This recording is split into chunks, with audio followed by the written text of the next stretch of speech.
Olá, prezados irmãos em Cristo, irmãs, a paz do Senhor Jesus, alunos e alunas da EBD, que Deus vos abençoe a cada um em nome de Jesus, tá bom? É você que é novo por aqui, este é o canal Adonai e se você puder, se inscreva no canal, ajude este canal a crescer, tá certo? Ative o sino das notificações para que você possa receber os vídeos posteriores e deixa o teu comentário aí no rodapé do vídeo, deixa o teu like também que vai ajudar muito no canal, tá bom, meu irmão, minha irmã? Ajude este canal a crescer, porque você fazendo isso, você está cooperando com o reino de Deus, você está ajudando a mais pessoas a ouvirem a palavra de Deus através deste vídeo. Eu conto com a tua participação. Se você puder também, compartilhe nas redes sociais este vídeo, tá? Com os amigos que você tem, aí dos grupos que você é integrante. Compartilhe este vídeo e que Deus te abençoe em o nome de Jesus, tá? Conto com você, tá certo? As lições da Escola Bíblica Dominical, né? Essa daqui, se você não tem, ainda dá tempo de adquirir. O tema é a raça humana. Origem, queda e redenção. Aí vai falar, né? Já tivemos a primeira lição, que foi Adão, o primeiro homem, a criação de Eva, a primeira mulher. Tivemos a natureza do ser humano, domingo passado. E vamos estudar domingo que vem, se assim o Senhor nos permitir, os atributos do ser humano. Será a lição de número 4. E desde já eu quero agradecer a você, professor, professora da Escola Bíblica Dominical, você que tem se dedicado, você que ama a ensinar aquilo que o Espírito Santo tem colocado no teu coração. E eu peço a Deus que Ele abençoe a cada um de vocês, cada uma de vocês, né, que se dedicam a ensinar a palavra de Deus, tá bom? Meu irmão, minha irmã, que Jesus te abençoe, que o Espírito Santo de Deus te ensine cada vez mais para que você possa compartilhar com os teus alunos, porque é lógico, se Jesus não voltar logo, os teus alunos serão os professores de amanhã, ensinarão a outros aquilo que estão aprendendo, tá bom? Como eu já disse, o título da lição é Os Atributos do Ser Humano. E o textuário vai dizer assim: não sejais como o cavalo, nem como a mula, que não tem entendimento, cuja boca precisa de cabresto e freio, para que não atirem a ti. Salmos 32, o verso 9. E a verdade prática é: criado à imagem de Deus, o homem é um ser espiritual, racional, livre e criativo. Sua missão primordial é glorificar o Criador e mantenedor de todas as coisas. Aleluias. A lição vai falar, prezados, sobre a espiritualidade humana, a racionalidade, a sociabilidade, a liberdade e a criatividade e o trabalho, né? Criatividade humana e o trabalho. Na espiritualidade, que é o primeiro parágrafo, que aqui o pastor... Antes eu quero dizer que estas lições, elas foram redigidas pelo pastor Claudionor de Andrade, né? São lições riquíssimas, que estamos falando da raça humana, né? Estudando sobre nós mesmos, né? A nossa origem. E ele faz na sua colocação que estes 5 parágrafos, né? Que o primeiro é a espiritualidade humana. Nós sabemos que o espírito humano, que é o sopro, eu quero falar antes um pouquinho, porque o homem é tricotomia, espírito, alma e corpo. Já estudamos sobre isso, né? A alma é a sede das emoções, né? Tem os sentimentos, a alma raciocina. O corpo é a matéria mesmo, é o pó, que vai voltar ao pó. E o espírito é o sopro de Deus, é o hálito de Deus, que Salomão fala em Eclesiastes 12:7, que o pó, porque o homem, ele é, nessa área, o homem é tricotomia, nessa área ele se torna uma dicotomia, matéria e imatéria, material e espiritual. A matéria, que é o corpo, Salomão em Eclesiastes 12:7 fala que vai voltar ao pó. A matéria, que é o corpo, volta para a terra. O espírito volta para Deus que o deu.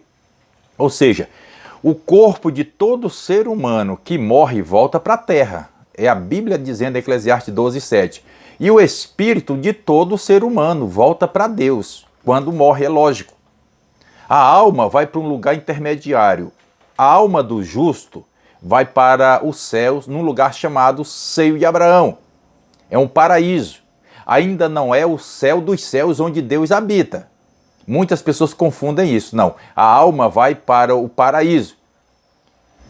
E a alma do ímpio vai para o Hades, para o inferno, não ainda ao lago de fogo, mas vai para o inferno, já para tormento. Por isso é que se é pregado o evangelho, para que a pessoa venha se salvar, né, livrar a sua alma da ira futura e do lago de fogo.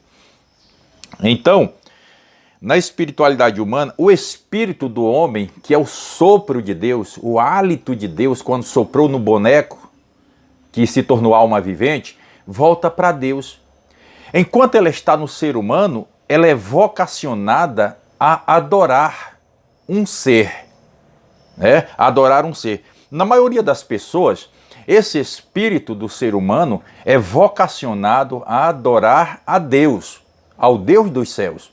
Só que nós sabemos verdadeiramente, e você vai concordar comigo, creio que sim, que há espírito de muitas pessoas que adoram a outros deuses, né? Tem pessoas que adoram ao espiritismo, né? Outros adoram a si próprio, outros adoram o seu dinheiro, a sua riqueza. Tem pessoas que são ricas, né? Não dizendo que o rico não adora a Deus. Não, claro que tem rico que adora a Deus. Riqueza não tem nada. Riqueza é bênção. Infelizmente, tem pessoas que não sabem lidar com a riqueza. Colocam em primeiro plano e Deus em segundo. Aí já era. Tem que colocar Deus em primeiro plano, a riqueza em segundo. Porque riqueza é bênção. Infelizmente, a maioria das pessoas não sabem lidar com a riqueza, né? Então, tem pessoas que têm a riqueza como um Deus. Não pensa, o seu espírito não adora a Deus, adora a sua riqueza. Mas, de qualquer forma, é um Deus. A riqueza é um Deus quando ela é trabalhada na forma de que faz a esquecer de Deus, ela se torna um Deus chamado Mamon. É o dinheiro, né? A riqueza, um Deus Mamon, mas é um Deus. Então o espírito dessa pessoa adora ao Deus Mamon. O espírito de certas pessoas, como eu disse, adora, quer dizer, não que eu seja contra, cada um, depois nós vamos falar sobre o livre-arbítrio, cada um faz o que quer, adora a quem quer, não é isso? Adora ao espiritismo, adora a uma imagem de escultura, um pedaço de madeira, um pedaço de gesso, de metal.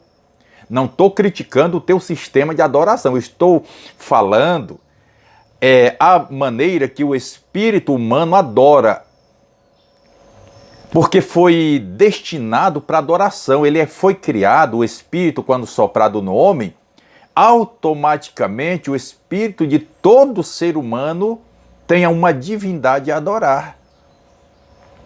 A pessoa que não acredita em Deus, o chamado de ateu, não acredita em Deus, não acredita em si mesmo, no seu intelecto, na sua capacidade. Tem pessoa que diz, não, eu sou, eu sei, eu faço. Eu sou, no dito popular, eu sou o cara. Eu consigo, eu me admiro, eu me amo, eu me adoro. Então a pessoa adora a si próprio, aquele que diz que Deus não existe, mas de qualquer forma, ele é um ser. Então o espírito daquela pessoa adora alguma coisa. Então, resumindo, todo espírito, ou melhor dizendo, o espírito de todo ser humano tem algo a adorar. E bem-aventurado aquele que, na maioria deles, né, mesmo de forma diferente, até mesmo aqueles que não vão entrar nos céus, mas o seu espírito adora a Deus, né? Você pode ver que toda pessoa, mesmo não sendo ele seguidor de Cristo, mas ele fala, meu Deus do céu, meu Deus, né? Graças a Deus, Deus é Pai. De qualquer forma, o seu espírito está ligado em Deus, o Deus Criador, né? Porque há vários deuses, mas o Deus verdadeiro é o que fez os céus, a terra, o mar e tudo que nele existe. Neles existem, né? Esse é o Deus verdadeiro. E a maioria das pessoas, o espírito dessas pessoas, adora esse Deus. Os outros, como eu falei, adoram a deuses, né? A uma divindade, a um ser qualquer, mas de qualquer forma adora. O espírito foi programado para adorar, né? O espírito foi programado para adorar. E só voltando ao que eu tinha dito antes, o espírito de toda pessoa, quando morre, volta para Deus, né? Volta para Deus. Eu poderia até fazer uma matéria, outro dia eu faço uma matéria fora do contexto da EBD, falando sobre alma e espírito, a divisão da alma e espírito, a separação. Uns acreditam que não separa, outros acreditam que separa. São fontes teológicas que divergem uma da outra, mas nós podemos trabalhar numa linha de raciocínio baseado na Bíblia Sagrada, claro que é a fonte primária das razões ou da razão, da verdade. Bom, mas o assunto aqui do primeiro parágrafo é sobre a espiritualidade humana. Como eu disse, foi programado para adorar, para crer, para servir o Criador. E bem-aventurado você, meu irmão, minha irmã, meu amigo, minha amiga, que o teu espírito adora a Deus em espírito e em verdade. Jesus, conversando com a mulher samaritana lá no poço de Jacó, ele disse assim: olha, o Pai, Deus é espírito, e importa que os que o adorem em espírito e em verdade. E o Pai procura tais adoradores para que assim o adorem. Então Deus, ele quer aquele que o adora em espírito, porque eu posso dizer que adoro a Deus com o meu corpo, né? Eu posso adorar a Deus com o meu corpo, né? Me comportar no meio da sociedade, né? Com o meu exterior, eu estou adorando a Deus, mas isso não é o suficiente. Eu posso adorar a Deus com a minha alma, né? Dizer que ela ama a Deus e eu posso fazer aquilo que vem agradar a Deus, mas isso não é o suficiente. Porque o suficiente, né, e o primordial é adorar a Deus com o meu espírito. Porque o meu espírito é que conecta com o Espírito de Deus para que ele possa comprovar que verdadeiramente eu sou um filho de Deus. Porque eu posso até com a minha alma cantar, com meus lábios eu canto porque a minha alma está alegre, e eu posso cantar hinos de louvor a Deus, mas isso não quer dizer que eu vou para os céus. Você está me entendendo? Eu posso com o meu corpo adorar a Deus, glorificar o seu nome, né, com o meu corpo, mas isso não quer dizer que eu estou pronto para ir para o céu.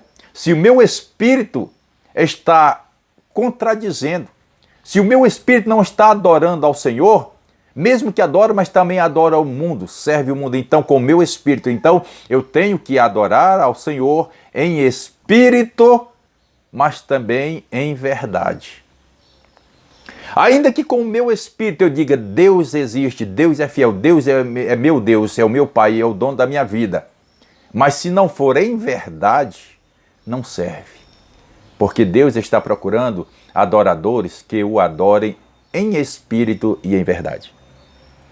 A samaritana diz que os pais dela, né, os pais, os seus ascendentes, adoravam no monte. Senhor, os nossos pais adoravam no monte. Os judeus adoram em Jerusalém. Onde é mesmo? E Jesus disse, ó mulher, a hora vem em que nem neste monte, nem em Jerusalém adorareis o Pai. E a hora vem, já é agora, em que os verdadeiros adoradores adoram o Pai em espírito e em verdade. Portanto, meu irmão, minha irmã, adora a Deus em espírito e em verdade.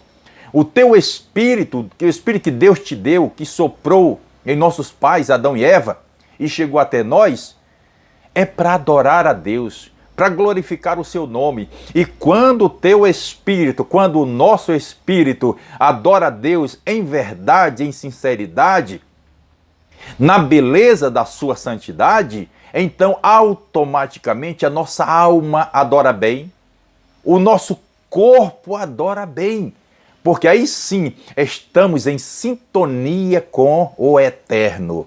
Estamos em sintonia com os céus. Estamos em sintonia e o Espírito Santo de Deus está comprovando, está concordando com o nosso espírito que, além de adoradores, somos verdadeiramente filhos de Deus e filhos, herdeiro e co-herdeiro de Cristo, pronto para herdar os céus. Glória a Deus por isso, né? Que maravilha. Aqui o segundo ponto vai falar sobre a racionalidade humana. E o que é ser racional?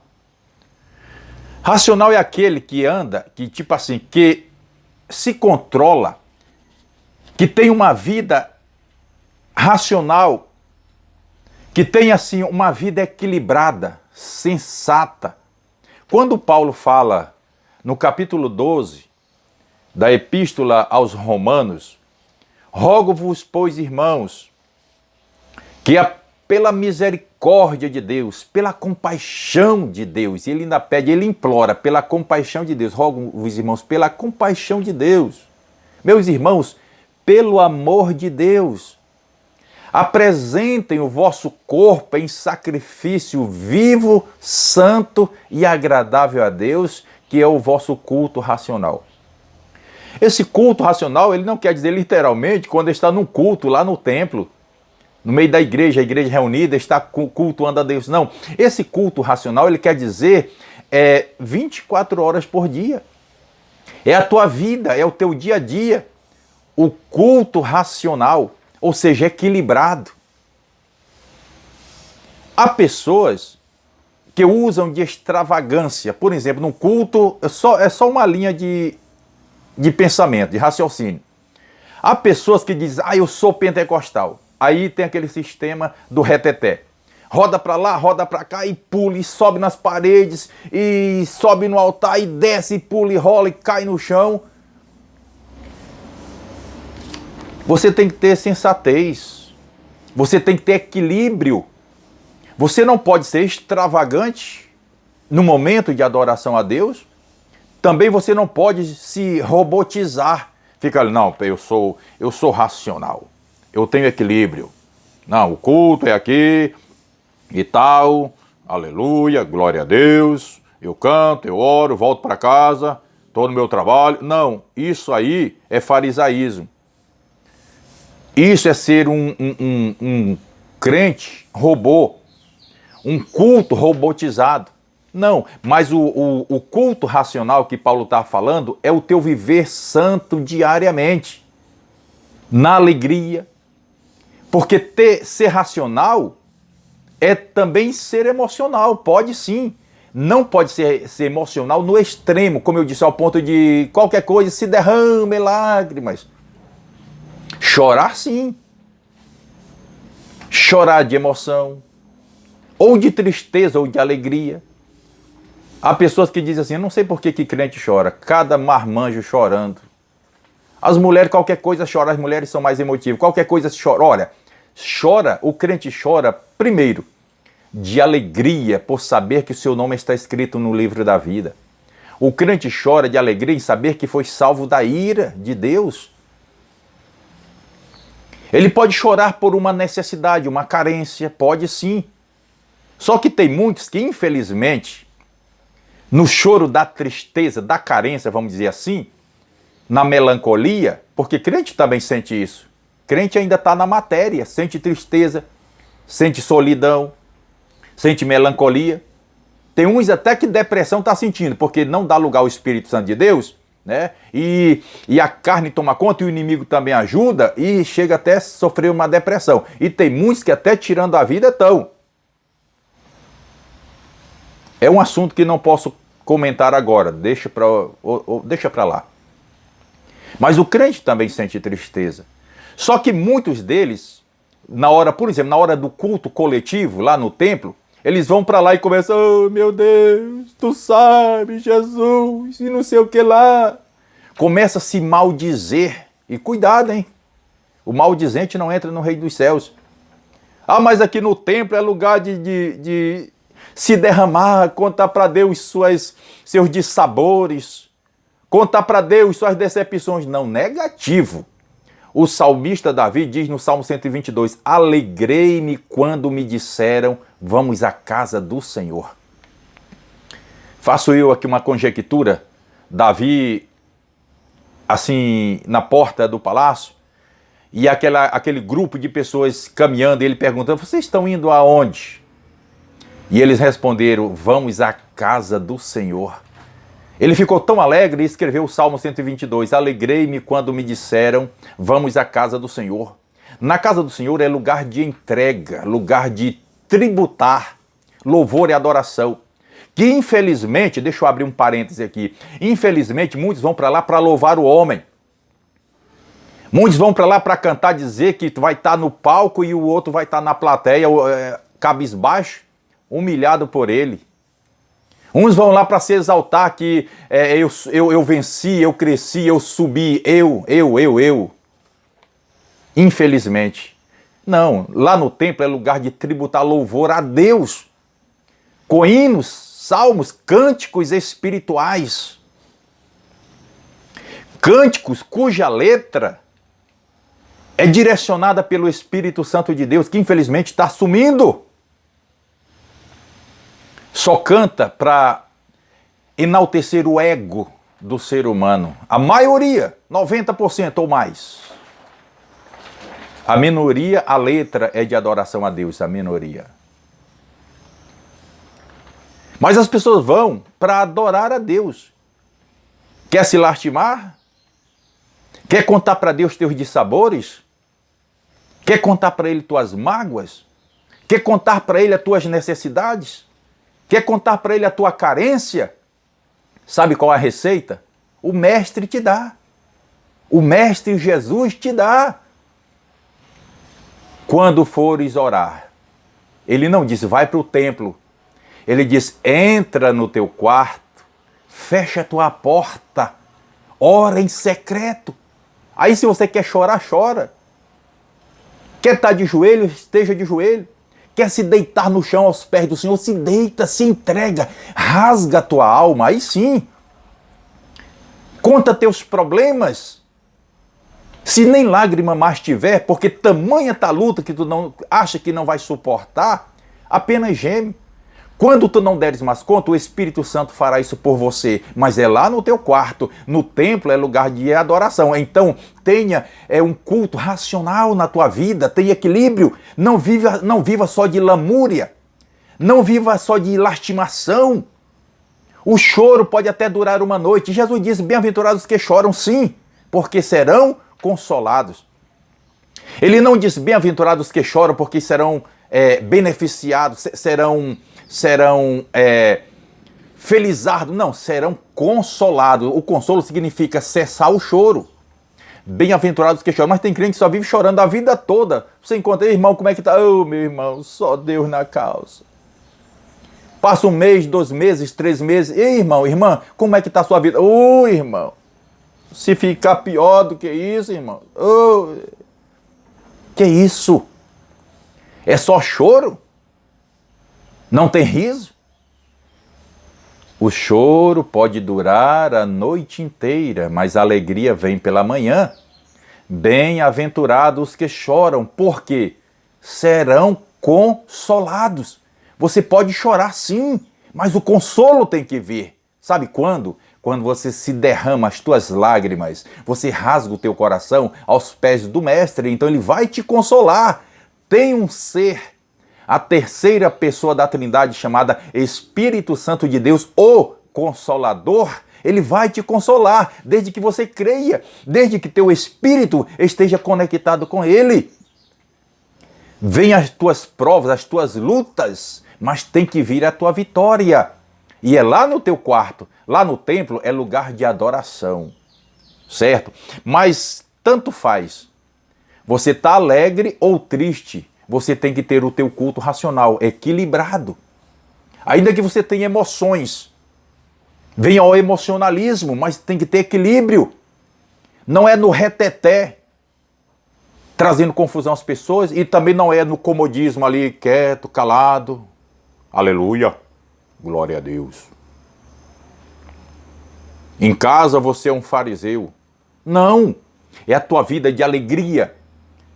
Momentos de tristeza, mas momentos de alegria. No trabalho, no templo, nas ruas, na viagem, lá na roça, em qualquer situação, adorar a Deus no teu culto racional. Há crentes que só adoram a Deus quando estão alegres, na bonança. Canta igual um sabiá na laranjeira. Quando está com problemas, é uma melancolia tão grande que parece que acabou tudo, o mundo desabou, os céus caiu sobre a cabeça. O que diz o hino, a parte do hino 302 da harpa cristã?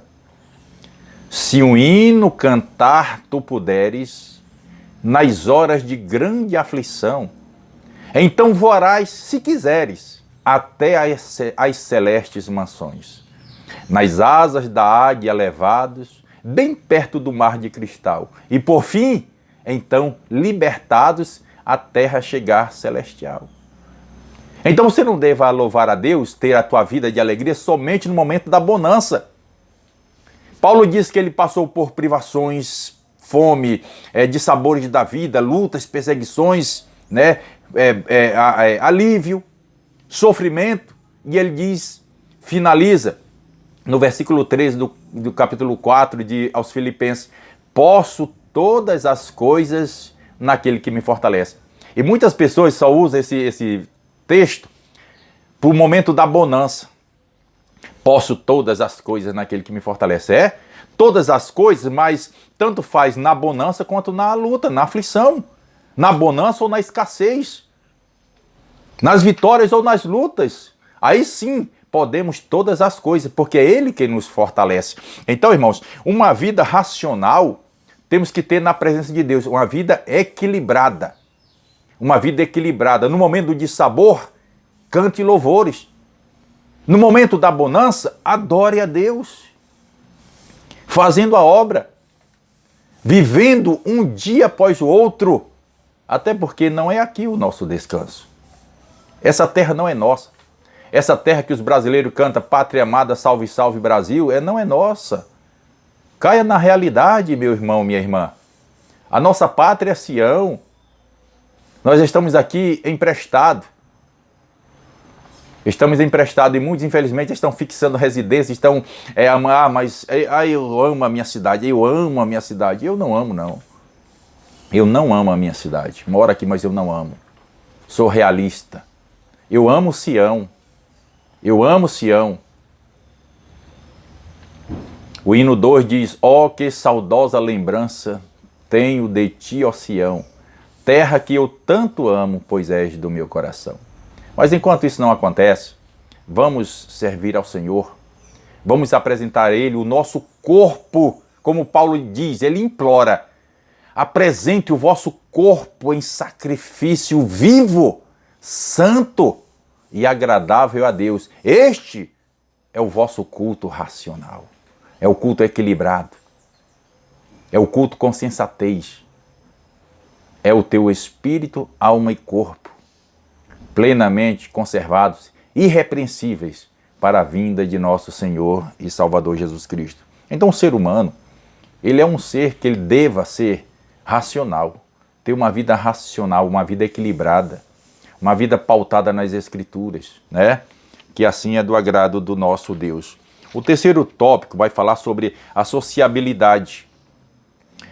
O homem, infelizmente, eles vivem em constante guerra, conflito. Isso se fala dos países, isso se fala dos estados, fala dos municípios, fala da vizinhança e fala também da vida familiar. Quantas pessoas vivem em conflito e dizem, eu prefiro ficar só? Até um dito que diz assim, é melhor só do que mal acompanhado. Por que mal acompanhado? Será onde falta compreensão para que haja uma concordância entre uma pessoa e outra? Por que muitas pessoas, membros da mesma família, se afastam e são intrigados, um irmão com outro irmão, uma irmã com uma irmã, o pai com o filho? a mãe com a filha, a nora com a sogra. Por que que muitos deles vivem, eles não se falam, vivem, como se diz o ditado, de mal um com o outro? Por que isso? E às vezes se isolam para lá, não, eu quero viver sozinho. Não, Deus quer que vivamos em união. O Salmo 133 diz, ó quão bom e quão suave é que os irmãos, está falando da parte dos cristãos, a parte da igreja. Ó quão bom é e quão suave é que os irmãos vivam em união. Que infelizmente essa divisão está também no meio desculpa, no meio das igrejas. Não da igreja de Cristo, porque a igreja de Cristo, ela é sem mácula, sem ruga, né, sem mancha, ela é uma igreja imaculada. Essa igreja ela é invisível. Mas as igrejas, digamos uma igreja local, o certo é viver em união, em unidade um com o outro. Cada um considerando o outro superior a si mesmo, diz a palavra de Deus. Fazendo isso, quando eu me considero o outro superior a mim, e o outro considera eu superior a ele, quer dizer, um considerando o outro superior a si mesmo, vai ter união. Não vão viver isolados. Há quantas pessoas que se isolam, né? Vive ali distante. Ah, não, eu não quero contato com aquele. Não, ali, e tem até um dito popular, diz assim, o melhor vizinho é um muro bem alto. Isso é no dizer do homem que não tem o temor a Deus. Para Deus é diferente. Tem que ter harmonia, não devia nem ter muro. Não devia nem ter cerca. Claro que cada um cuida da sua família, mas a harmonia, a paz, a concordância, o diálogo, a união, isso tem que haver, porque é do agrado de Deus. A vida em sociedade.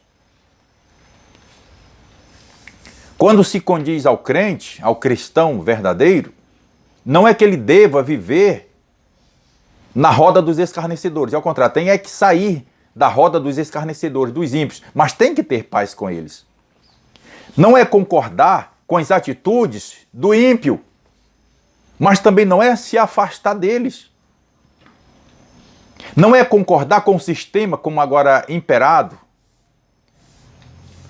pelo inimigo, do sistema que está tomando conta do país e do mundo, do sistema do homossexualismo. Não é concordar, não é aceitar, mas também não é desprezar a pessoa por ser assim. Tem que amar a pessoa. Não é porque a pessoa tem um jeito de ser, de viver, e adota e quer, que a pessoa vai desprezar. Não. Tem que ter diálogo.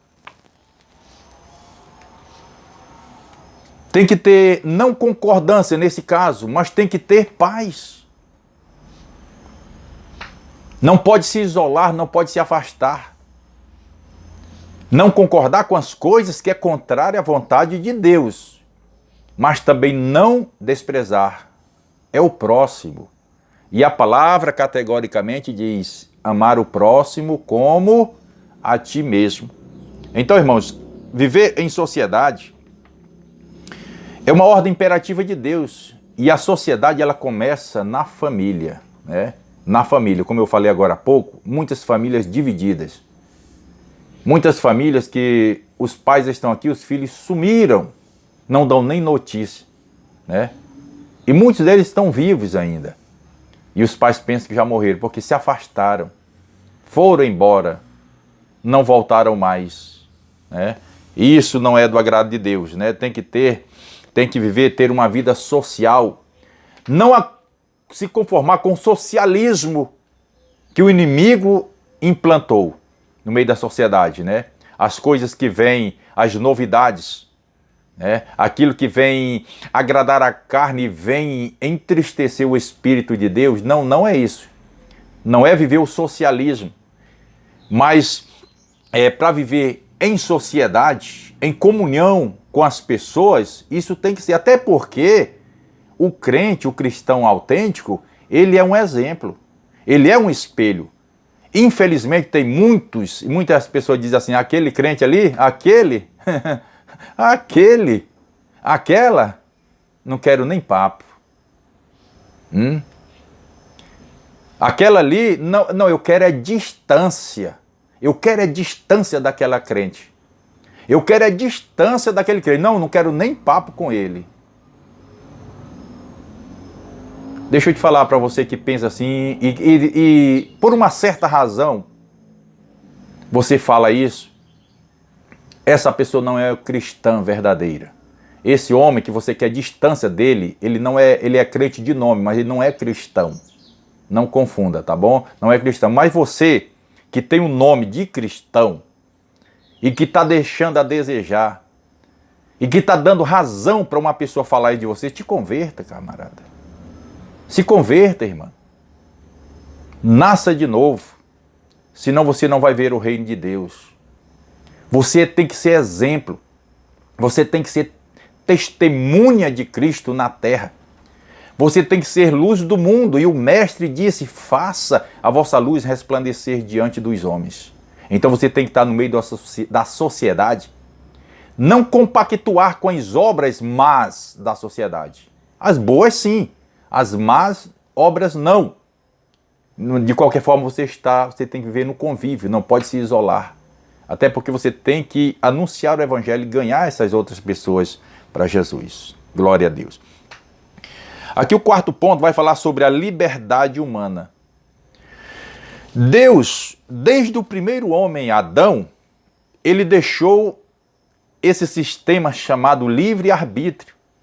Ora, quando Deus trouxe Adão e começou a mostrar as árvores do jardim, lá no Éden, ele disse, olha, de todas as árvores frutíferas, você pode comer de todas elas, tranquilo. Foi criado para isto. Agora da árvore que está no meio do jardim, daquela não coma. Porque no dia que você comer, você vai morrer. O homem foi feito para viver eternamente na matéria, literalmente, na matéria. Hoje o homem, ele vive eternamente. Há pessoas que erroneamente dizem, quando morrer acabou. Não, senhor. Acabou o corpo, a matéria. Mas o espiritual, a alma, ela vive para sempre. Ela é eterna. Aí só tem dois destinos. Ou os céus, ou o lago de fogo. Não tem outra. Se você não acredita, estamos falando do livre-arbítrio.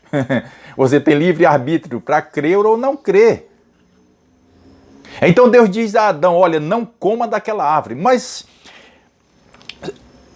raciocina comigo. Se ele tivesse colocado como quando ele expulsou o casal do jardim e colocou querubins com espada flamejante para proteger o jardim. Se ele tivesse colocado antes ao redor da árvore, Adão poderia dizer assim, esse Deus é autoritário. Esse Deus determina, é obrigado a obedecer, até porque, tipo assim, é obrigatório, mas não é obrigado. É obrigatório, você vai entender o que eu estou falando. É obrigatório temer a Deus, mas não é obrigado. Você tem livre-arbítrio. Certo dia eu estava viajando de uma cidade para outra, estava vindo para cá, para a minha cidade, e quando nós embarcamos no ônibus, eu achei muito importante, o motorista chegou, né, e disse, atenção passageiros, estamos com destino à cidade tal, e aí em cada poltrona tem um cinto de segurança. É obrigatório você usar.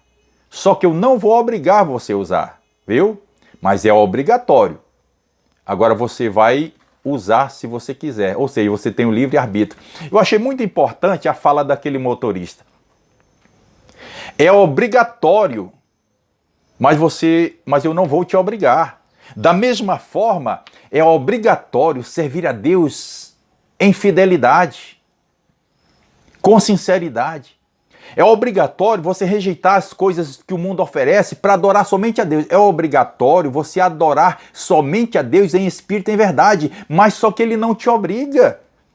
Ele disse, Adão, olha, não coma, porque no dia que você comer, você vai morrer. Só que ele não cercou a árvore. Ele não colocou barreiras. Ele deixou no livre-arbítrio. O que aconteceu? Adão comeu e morreu. Ele comeu e morreu. Por quê? Porque ele teve o livre-arbítrio. Essa coisa, Deus deixou o livre-arbítrio. Deus diz assim, olha, eu coloco em tua frente hoje o bem e o mal, a bênção e a maldição. Escolhe a bênção. Escolhe o bem. Jesus disse, olha, há dois caminhos, o largo e o estreito. A porta larga e a porta estreita. O caminho largo e o caminho estreito. Aí ele diz assim, escolhe, pois, a porta estreita. A porta estreita conduz à salvação. E são poucos que acertam por ela. Até porque a porta estreita, tem gente que pensa, tem crente que pensa que ele passou pela porta estreita, já está salvo. Não. Passou pela porta estreita, agora você tem que trilhar o caminho estreito. Você conseguiu com dificuldade passar pela porta estreita, agora tem o caminho. Estreita é a porta, apertado o caminho. Veja bem, primeiro Jesus diz assim, ele não diz apertado o caminho, estreita a porta, não. Estreita a porta, apertado o caminho. Se a porta é estreita, você passa com dificuldade. Agora o caminho é apertado, caminho de pedras, de dificuldades, de obstáculos. Então você vai caminhar no caminho estreito, conduz à salvação. E ele ainda diz, olha, são poucos que acertam, hein? São poucos que conseguem. Faça por onde você ser um desses poucos. Porque larga é a porta, espaçoso o caminho que conduz à perdição. E muitos trilham por ele. Então Jesus adverte, olha, eu advirto que você vá pelo estreito, pela porta estreita. Eu advirto que você caminhe pelo caminho estreito. Só que você tem livre-arbítrio. Você escolhe por onde você quer. Tem pessoas que saem escolhendo, por exemplo, uma igreja. Aí eu quero ir para a igreja A. Não, eu vou para a igreja B. Ah, lá é melhor. Lá aquela pastora lá é assim, lá aquele pastor é assim. Aí sai escolhendo igreja. Sendo que você tem que escolher Jesus.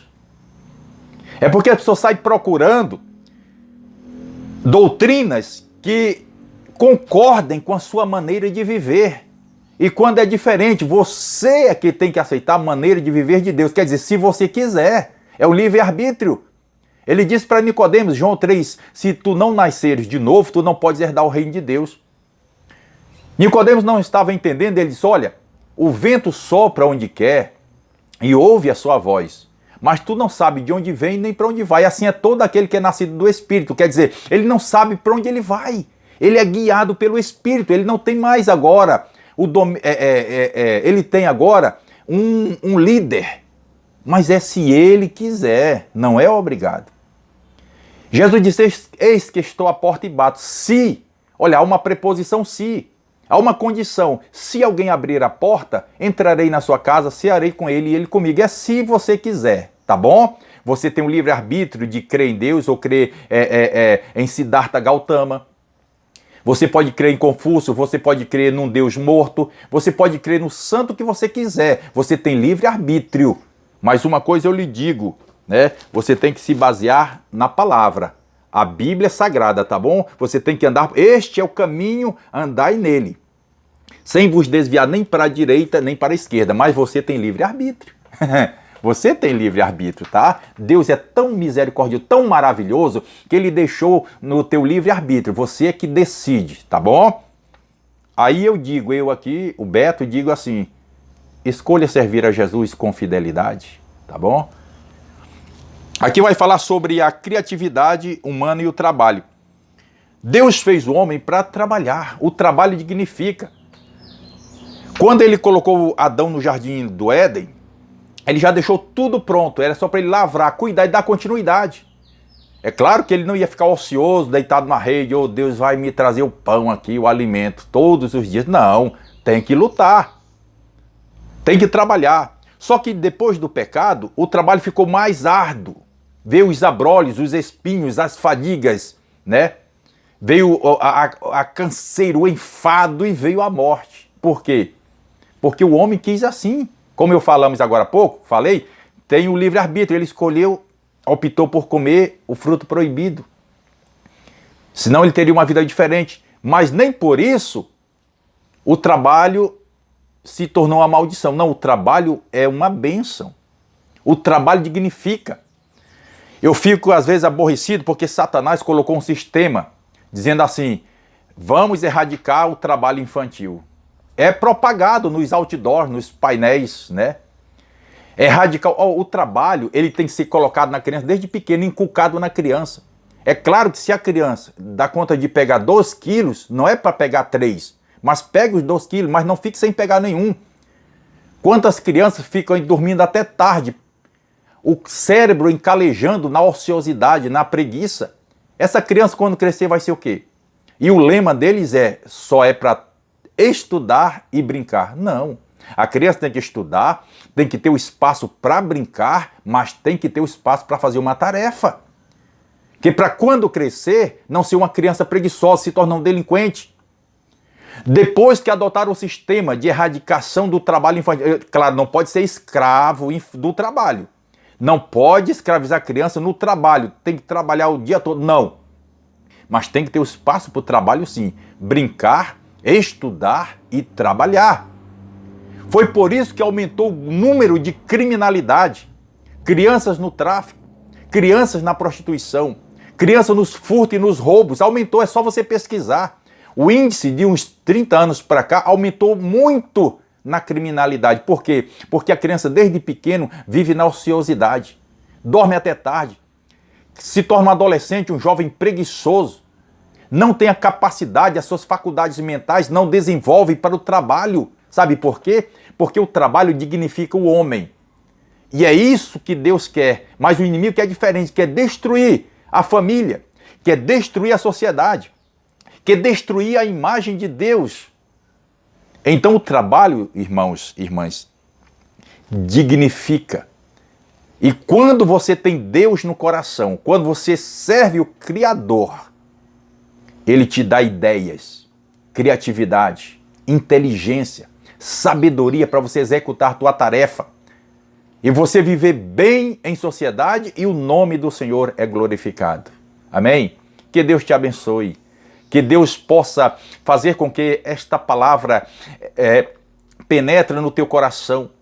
Que a tua mente absorva essa palavra. Que você passe esse conhecimento a mais pessoas.